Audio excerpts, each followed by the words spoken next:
नहीं, कोई ठाकुर साहब नहीं, कोई लालाजी नहीं, कठिन कोई बड़ी जात का लोग नहीं। हिंदुस्तान भारत का पहला व्यक्ति अपनी पढ़ाई किस परिस्थिति में, माता पिता के 13 संतान में से एक थे ना, 14 में से एक, माता पिता के 14 संतान में से 14वां लास्ट, समझ लीजिए 14वां संतानों में से एक हम लोग को 2 पालने लगता है। और जो ज्ञान प्रभु ने, परमात्मा ने उनके अंदर दिया कि भारत का पहला व्यक्ति हुआ जो कोलंबिया विश्वविद्यालय जाकर के अपने उच्च स्तर की पढ़ाई किए। London school of economics, London school में अर्थशास्त्र के सबसे बड़ी अच्छी पढ़ाई जहां होती है, वहां से भी पीएचडी किए। पता नहीं कितना विषय को पढ़े। और जब देश में आए, सबसे स्वाधीनता आंदोलन चल रहा था, स्वाधीनता की लड़ाई लड़ने वाले हमारे पुरखे जो भी रहे, चाहे गांधी जी हो, राजेंद्र प्रसाद हो, जो कोई भी हो, उन लोगों ने महसूस किया कि बिना डॉक्टर साहब अम्बेडकर के ज्ञान का इस देश को आजाद नहीं कराया जा सकता। और फिर उनका सम्मान पूर्वक बुलाया, उनके ज्ञान का प्रयोग किया। भारत के किसी माइकेलाल को यह इज्जत नहीं थी कि संविधान के ड्राफ्ट कमीशन का कन्वेन करता, और संविधान के ड्राफ्ट कमीशन जो ड्राफ्ट हुआ उसको, उसके संयोजक उनको बनाया गया। और आज हम, चाहे डॉक्टर जवाहर पासवान, चाहे महेंद्र पासवान जी बोल के चले गए, चाहे प्राणेश जी बोल के जाएंगे, या बोले भी हैं आपके सामने, जो कोई भी लोग इस हैसियत में हैं तो डॉक्टर भीमराव अम्बेडकर के उसी संविधान के चलते हैं, किसी तुलसीदास जी के रामायण के चलते नहीं।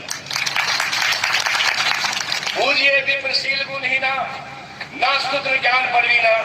आप समझ लीजिए, इससे ज्यादा अगर इसी को खाली समझ लीजिएगा कि यह बाबा साहब अम्बेडकर ने नहीं लिखा तो किसने लिखा?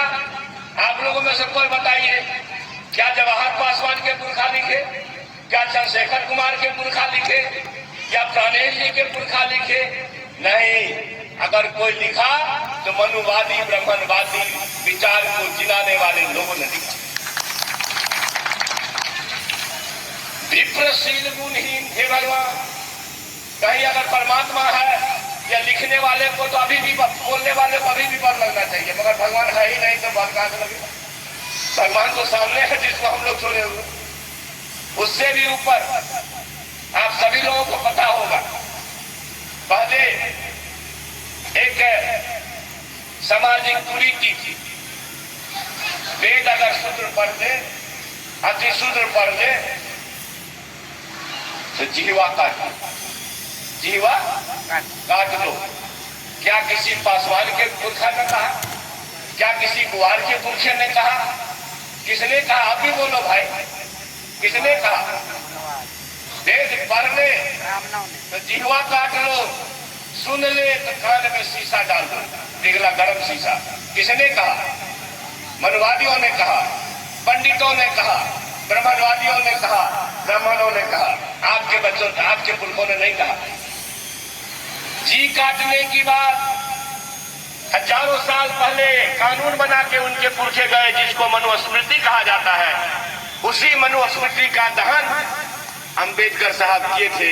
इसलिए मनुस्मृति को चलाने वाले लोगों से नफरत करना चाहिए, न कि अभी सुने महेश्वर भाई ने बताया हमारे गांव में क्या है भाई, चिरौरी में दुसाध चेतना उत्थान परिषद, दुसाध उत्थान परिषद, चमार उत्थान परिषद, गुआर उत्थान परिषद, इससे काम चलने वाला नहीं है। समूचे दलितों का उत्थान हो, इसकी अगर कोशिश आप नहीं करेंगे तो आप दफन हो जाएंगे इतिहास में।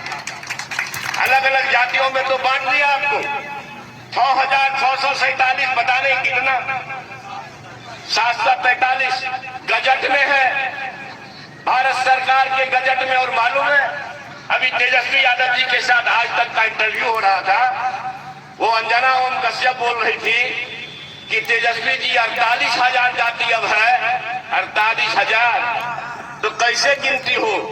आप समझ लीजिए, भैंस की गिनती हो सकती है, गाय की गिनती हो सकती है, मगर आपकी गिनती नहीं हो सकती। इसलिए कि आप बहुजन हैं, आपकी गिनती और भारत सरकार करा देगी तो 1 पैसा भी जाएगा तो 1 रुपया में 85 पैसा आपके घर में जाएगा। इसलिए वो नहीं कराना चाहता, इसलिए वनवादी नहीं कराना चाहते। तो मैं एक बात, मैं तो पूरा पंडित हूं नहीं, कुछ कुछ सुना हूं साहब लोगों से, मगर एक बात कहना चाहता हूं, अगर हमारे पिताजी सुने, डॉक्टर साहब ने कहा शिक्षा वो शेरनी का दूध है, हमने नहीं कहा, वो महान पुरखा डॉक्टर भीमराव अम्बेडकर ने कहा शिक्षा वो शेरनी का दूध है जिसे पियोगे तो दहाड़ोगे। अगर आज डॉक्टर जवाहर पासवान हो कि चंद्रशेखर हो आपके बीच में कुछ शब्द कहने की हैसियत रखता है तो वो डॉक्टर भीमराव अम्बेडकर के प्रयास और आशीर्वाद से। अगर हमारे पिता हमारे माता हमको ना पढ़ाए होते भाईजान, एक छोटे परिवार में हम पैदा हुए, 6 फीट का लाठी लेकर के भैंस के पीठ पर रहते, आपके पास प्रोफेसर एमएलए बन के पूर्व मंत्री बनकर के भाषण नहीं कर रहे होते। अगर यह किसी का योगदान है तो डॉक्टर भीमराव अम्बेडकर साहब का योगदान। कोई भी आदमी, हमारे महेश्वर भाई पढ़ने चले गए, कहा असिस्टेंट कमिश्नर बन के रिटायर किए, तो वो डॉक्टर भीमराव अम्बेडकर की कृपा और आशीर्वाद से किए। इसलिए कोई कंफ्यूजन मत रहिएगा, कोई संशय में नहीं रहिएगा।